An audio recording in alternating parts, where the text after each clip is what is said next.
20টা দোকান খুঁজে আমি এই পাঞ্জাবিটা কিনেছি। 20টা দোকান খুঁজে মেড ইন পাকিস্তান। আপনি বলেছেন না যে পাকিস্তানের চর। আপনারা তো আমাদেরকে পাকিস্তানের কাপড় পরলেও চর বলবেন, না পরলেও চর বলবেন। আমি যদি মুখের মধ্যে লিখে দিই, গায়ের মধ্যে লিখে রাখি, আমি আই লাভ ইন্ডিয়া বলবেন যে এখন আপনি বাঁচার জন্য এগুলো বলছেন। So let's face the fact. আমি বাংলাদেশি পাঞ্জাবি খুঁজেছি, পাইনি। যেগুলা পেয়েছি খুব পাতলা এবং আমি একদম শরীর দেখা যায়। ভালো পাঞ্জাবি এখানে আনে না। দোকানে গিয়ে প্রশ্ন করেছি, "ভাই আপনাদের কাছে পাঞ্জাবি আছে বাংলাদেশি?" নাই। "ভাই আমার ইন্ডিয়া থেকে, বোম্বে থেকে আমরা স্পেশাল অর্ডারে মাল এনেছি। মালিক কিন্তু বাংলাদেশি, আপনাদের মতো।" সত্যি, সত্যি বলছি। একেবারে 100% আওয়ামী লীগের নেতা। বড় দোকান, পয়সার অভাব নাই। আমরা যেয়ে বলেছি, "ভাই আপনাদের কাছে পাকিস্তানি পাঞ্জাবি আছে?" "না ১ টা ২ টা আছে দেখতে পারেন।" বলে চলে গেছি আরেক জায়গায়। ঘুরতে এই পাঞ্জাবিটা আমি কিনেছি এবং এটা মেড ইন পাকিস্তান সিল্কের পাঞ্জাবি। এক ভদ্রলোক বলেছে এটা তসরের পাঞ্জাবি না কি যেন আমি চিনি না। মেড ইন পাকিস্তান আমি লেবেল খুলে আপনাকে দেখাতে পারব। কেন কিনেছি পাকিস্তান? কারণ ইন্ডিয়ারটা কিনব না। আমি পাকিস্তানের কিনলে অসুবিধা কি? জাপান যদি আমেরিকার বেস্ট ফ্রেন্ড হতে পারে আফটার সেকেন্ড ওয়ার্লড ওয়ার যেখানে মারুফ ভাই লক্ষ, আপনার লক্ষ খুইলা লোক মারা দেখাতে গেছে। হবে না। আমরা আমাকে ইন্টারাপ্ট করেন না, ইন্টারাপ্ট করেন না ভাই। আমি ইন্টারাপ্ট করি না আপনার কাউকে। Please, please. আপনার আমি ভিতর কাটলেও আমরা দেখতে পাবো ভিতরে কলিজার মধ্যে লেখা আছে মেড ইন পাকিস্তান। আছে তো, আছে দেখাতে তো। হবে না। রবি ভাই স্বীকার করলেন না, আমি স্বীকার করছি আছে। লেখা আছে তো। আমার বাপ-মার ১৪ গোষ্ঠী পাকিস্তানে জন্ম হয়েছে, আমিও পাকিস্তানে জন্ম হয়েছি। আছে তো আমরা চাই। আমরা তো চাই পাকিস্তান পছন্দ করি তো। আমি স্বীকার করছি তো আপনার কাছে। অবশ্যই ভেরি পছন্দ গুড, করি। ভেরি আজকে বয়কট আন্দোলনের কাজ হচ্ছে না? পিঁয়াজ নিয়ে বসে আছে ইন্ডিয়ান ভোমা পিঁয়াজ বলি আমরা। মানুষের গু দিয়ে যে সার দিয়ে বানায় ভোমা পিঁয়াজ। খুব বিউটিফুল লুকিং।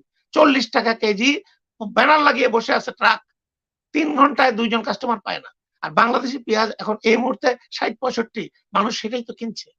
আপনারা বলেছেন টাকা পয়সা কম হলে মানুষ কিনতে বাধ্য হবে। কেন মানুষ কিনছে? আমি আপনাকে বারবার বলি, আপনি বলেছেন, একজন বলেছেন, রফিক ভাই বলেছেন যে বাংলাদেশের থেকে সবচেয়ে কাছে ইন্ডিয়া। এখানে যাতায়াত খরচা আপনার ক্যারিং কস্ট কম হয়। এইজন্য ইন্ডিয়া থেকে আসবেই এবং এটাই যুক্তিসঙ্গত। ভুল। তাহলে চায়নার সাথে বাংলাদেশের ট্রেডই থাকতো না। বাংলাদেশ থেকে চায়না থেকে কোনো ইম্পোর্টই হইতো না। চায়না তো ভাই বাই রোডে আসতে পারে না। শিপে করে আসে। ইন্ডিয়ার চেয়ে সময় একটু অনেক বেশি লাগে। তারপরেও কেন চায়নার এক্সপোর্ট টু বাংলাদেশ 27 বিলিয়ন আর Indian export to Bangladesh is 16 billion. তাহলে তো উল্টা হওয়ার কথা ছিল। বা ১০০ বিলিয়ন হওয়ার কথা ছিল ইন্ডিয়া। কেন হয় না? হয় নাই কেন বলেন আপনাকে? আজকে যারা চায়নার প্রোডাক্ট কিনে তারা চায়নার দালাল। তাহলে তো পৃথিবীতে কোনো বিক্রি হবে না কোথাও কেউ। আমরা তো বারবার বলছি আমরা ভারতের বিপক্ষে না। ভারতের জনগণের বিপক্ষে না। এটা ভারতের ক্ষমতাসীন সরকার যার পলিসি, যার নিয়ম নীতি, যার এই বিভিন্ন রকমের তাদের কারণে, কারিকুলামের কারণে আমরা প্রতিবাদ জানাচ্ছি। এই প্রতিবাদ স্বরূপ এই বয়কটটা। আপনি ইচ্ছা হলে কিনবেন বা কিনবেন না। কিন্তু আপনারা যখন গর্ব করেন যে স্বামী-স্ত্রীর সম্পর্ক, ভাই-বোনের সম্পর্ক, ভারতেরটা কেন কিনবো না? তখন কিন্তু আমাদের কষ্ট লাগে। এবং আমরা আমাদেরকে বলেন পাকিস্তানের চর পাকিস্তানে জানা। এইজন্য আমি পাকিস্তানি পাঞ্জাবি পরে করছি। এবং আমি আজকে ক্লাস 10 এর কথা বলি। আমি চাই, মনে প্রাণে চাই পাকিস্তানের সাথে আমাদের স্ট্র্যাটেজিক পার্টনারশিপ গড়ে উঠুক। Pakistan nuclear power, we must get them as a friend, strategic friend. যেন ইন্ডিয়া কোনো বিপদ হলে ইন্ডিয়া আমাদের আক্রমণ করলে তারা যেন আমাদের সহায়তা করে। তাদের কাছে পারমাণবিক বোমা আছে, আমরা এই বোমার অংশীদার হতে চাই। আমি বললাম আজকে। এবং বাংলাদেশের জনগণের মধ্যে যারা ভারত বিরোধী সবাই হতে চায়। We want to get help of Pakistan. তাদের পারমাণবিক বোমা আছে, ইন্ডিয়া সেখানে বিড়ালের মতো মিউ মিউ মিউ মিউ করে। আর আমাদের বর্ডারে পাখির মতো মানুষগুলিকে হত্যা করে। তখন সালাউদ্দিন ভাই কথা বলে না। তখন বলে যে ওকে ঠিক আছে, গরু চুরি করতে গেছে। ওরা তো চোর, তাই নাকি? বাংলাদেশের নিজের দেশের জনগণকে চোর বলে আপনাদের পররাষ্ট্রমন্ত্রী খুশি করে ভারতকে। এটাই আমাদের প্রবলেম। ভারত বয়কট খুব ভালো চলছে। যারা করেছে করবে, তাদের ব্যক্তিগত ব্যাপার। সবাই তাদের পয়সা খরচ করে এটা করলে তারা করবে। দেশপ্রেম এখানেই দেখা যাবে। এখানে পাকিস্তান বলে কোনো লাভ হবে না। এখন চেঞ্জ হয়ে গেছে। এখন আমরা পাকিস্তানের বন্ধু, আপনারাও বন্ধু। আম পাঠান, সবকিছু পাঠান। ইমরান খানকে আম পাঠিয়েছেন, কত প্যারের সম্পর্ক। খালি আমরা বলে পাকিস্তানের দালাল। এটা কি ভাই? এই কথাগুলোই কিন্তু আসলে সমস্যা। যে মানুষকে তুচ্ছ তাচ্ছিল্য করা, অথচ আপনারা রাজনীতিবিদ। আপনারা যদি আজকে যদি এখানে একজন আইটিটি বিশেষজ্ঞ, বারবার বলেন আইটি বিশেষজ্ঞ হতেন এবং এক্সপার্ট ওপিনিয়ন দিতে আসতেন, আমি কথাটা উত্তরটা দিতাম না। আপনি একজন রাজনীতিবিদ। রাজনীতিবিদ মানে কি? আপনাদের নেতা তো ঘাটে মাঠে প্রান্তরে মানুষের সাথে, রাখাল কৃষকদের সাথে আলিঙ্গন করতেন, কাদা অবস্থাতে তাদেরকে ভালোবাসতেন। এই কথা তো আপনারা আমাদেরকে সারা জীবন শুনিয়েছেন, আমরা বিশ্বাসও করতে চাই।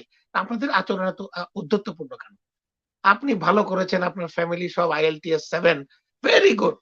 আপনি ইংল্যান্ডে অনেক বড় চাকরি করেন, হয়তো ইংল্যান্ডের প্রাইম মিনিস্টার হতে পারেন কোনোদিন, এতেও আমরা কোনো অসুবিধা নেই, আমরা দোয়া করি।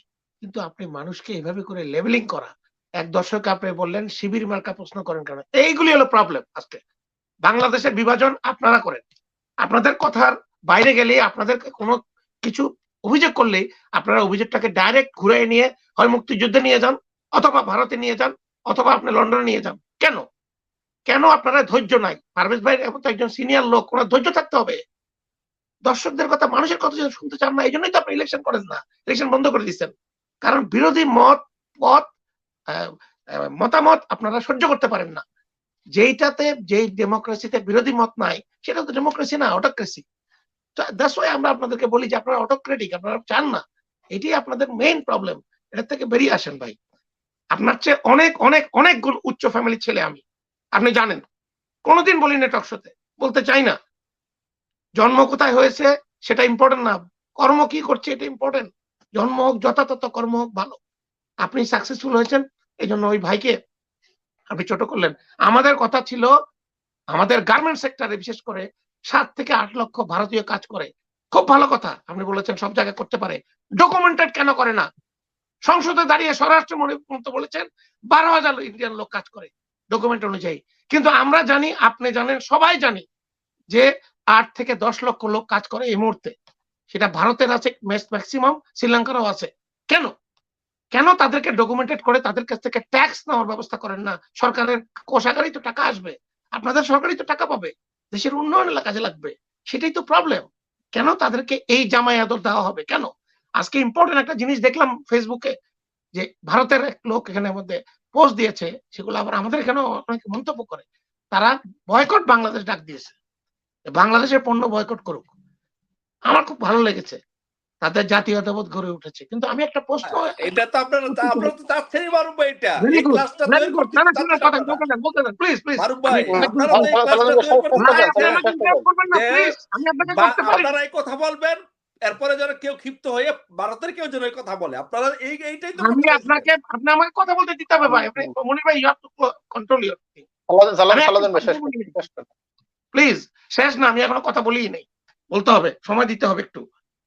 আপনি বলেছেন, ভারতেররা বলেছে, আমি ওনাদের কাছে বিনয়ের সাথে আমার ভারতীয় ভাইদের কাছে প্রশ্ন করতে চাই, বাংলাদেশ কোথায়, ভারতের কোন রাজনৈতিক ব্যাপারে, কোন অর্থনৈতিক ব্যাপারে বাংলাদেশের সরকার হস্তক্ষেপ করেছে? কূটনৈতিক শিষ্টাচার অনুযায়ী কোনো কিছু করেছে বাইরে? কোন ব্যাপারে আমরা তাদের ব্যাপারে ষড়যন্ত্র করেছি? কোনো কিছু করেছি, কোনো প্রমাণ হয়েছে? কোনো কিছু নাই। তাহলে কেন আমাদের পণ্যটা বয়কট করবেন?